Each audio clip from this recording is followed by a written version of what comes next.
Hey there guys, this team training is going to be all about how to track a meal and how to track a meal accurately, specifically a batch cooked meal. Okay, so today I'm going to run you through, I'm cooking my analysis dinner for the week, chili con carne. I'm going to run you through how we track things, common mistakes that we often see when tracking a meal like this, how to portion it and split it into recipes on MyFitnessPal or your tracking app so it's super easy to log. I do think it's important to note that when we are food tracking, no one's saying that it's going to be 100% accurate, okay? But this video is here to help you and give you confidence that you're going to be as accurate as possible so you're going to get the results you want from tracking your food, whether that's weight loss, fat loss, or muscle gain, getting enough protein, getting enough macros, etc. Okay, so let's get into it. So first, I'm going to take you on MyFitnessPal. I'll overlay it in the corner there, and I'll go through how we're going to add this as a recipe. Okay, so you're going to go onto MyFitnessPal. You're going to hit the more with the 3 dots. You're going to go to My Meals, Recipes and Foods, and it should come up with recipes, meals, and foods at the top. Okay, you're going to make sure you're on the recipe tab. You're going to hit Create a Recipe at the bottom. Enter ingredients manually. And then we're going to give it a name. For today, it's going to be chili for me.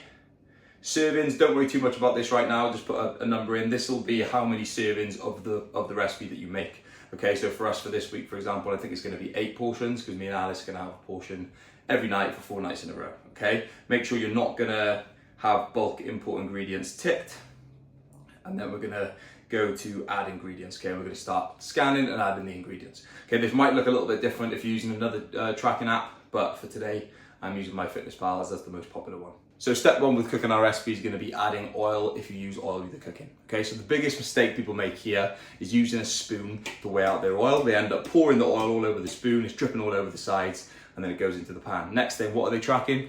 A tablespoon of oil. Okay, but it's probably been more like a whole other tablespoon. Okay, the big problem with tracking oil is it's super high in calories, so if you're not being accurate with it, all of a sudden you're adding loads of other calories to your meals, and then we're wondering why we're not losing weight and why we're not in a calorie deficit. It's because we're underreporting the amount of oil that you're using in your recipes.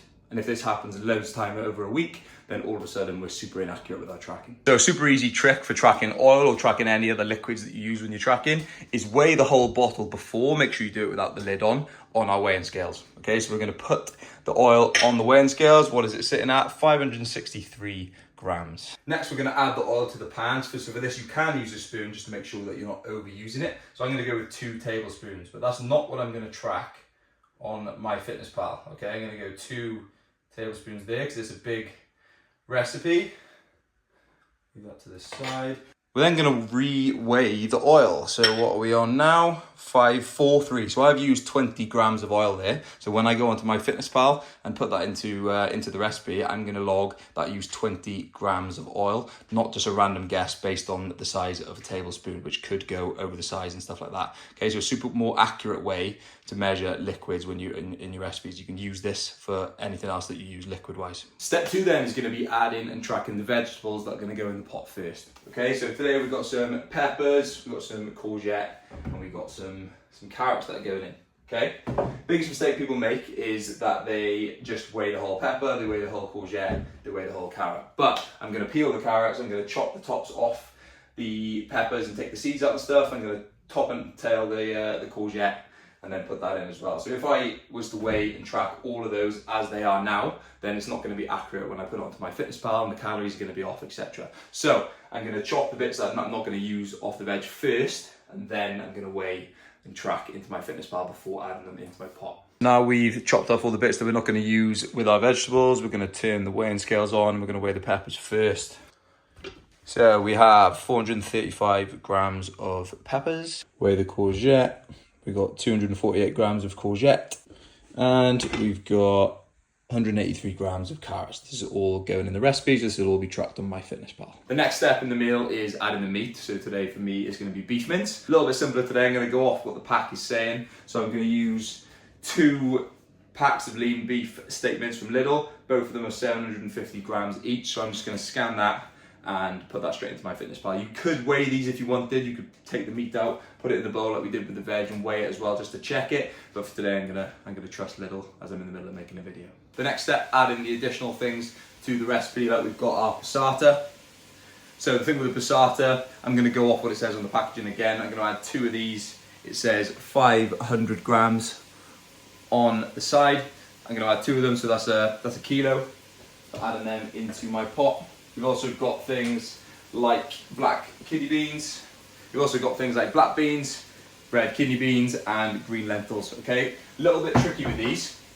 So if you look on the side of all these tins, it'll say net weight and then it'll say drained weight, okay? So we're obviously gonna drain these things, these items before they go into the pot, okay? So then we're actually gonna go off the drained weight as it says there, okay? So make sure that you're not putting the net weight with all the water and stuff because it's gonna be drained to go into the pot as well. We've also got our chili mix. These can be a little bit sneaky actually. It says on here, per quarter of a pack, in brackets 142 grams, that's gonna be 390 calories, okay? That's a lot of calories, okay, for just a small little pack of these. I'm actually gonna put 2 in.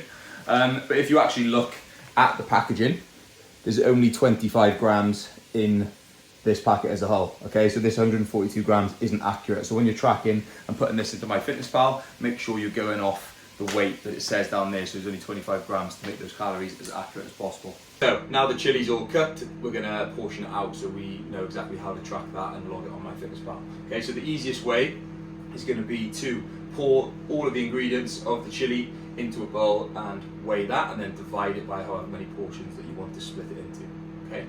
Bowls on the scales, make sure that you've turned the scales on after you put the bowl on so it doesn't weigh the scales as well. We're going to pour all of this in. I'm definitely going to spill some here.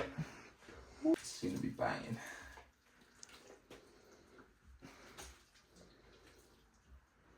Okay, so it's all in there. So we got 3.831 grams, so 3 kilos, 831 grams. Okay, so we're going to divide that by 8, and then we're going to be able to portion that out onto MyFitnessPal.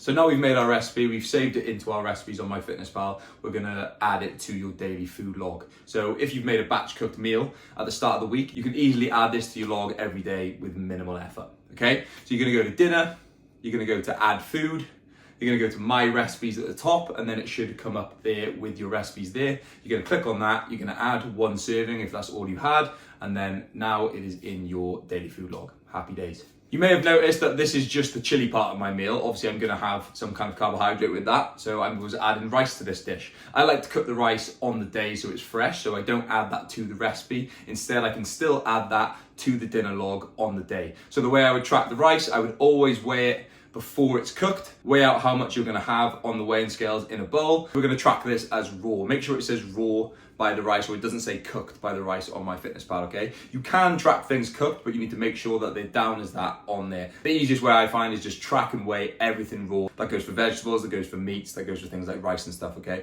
It's just once you pick one way of doing it, stick with that, and it's way more accurate then in the long term. And that is us, guys. That is my chili con carne, prepped, cooked, tracked, and it's there ready for the week for me to put into MyFitnessPal. It's super easy to just put in from my recipes on there. We've made sure we're as accurate as possible with tracking all the items in that meal. So how do we use this training? If you are making a batch cooked meal, you can have this video side by side as you're doing it, and you can use it for reference points, go through it and watch how I was tracking it on MyFitnessPal on the overlays, and as well as how I was doing it in person as well. I hope you find this useful, and I hope this gives you way more confidence that you're tracking things correctly, and then you're going to be working more accurately towards your goals. Okay, nice one, guys. Any issues with this, any confusion, as always, drop me a message.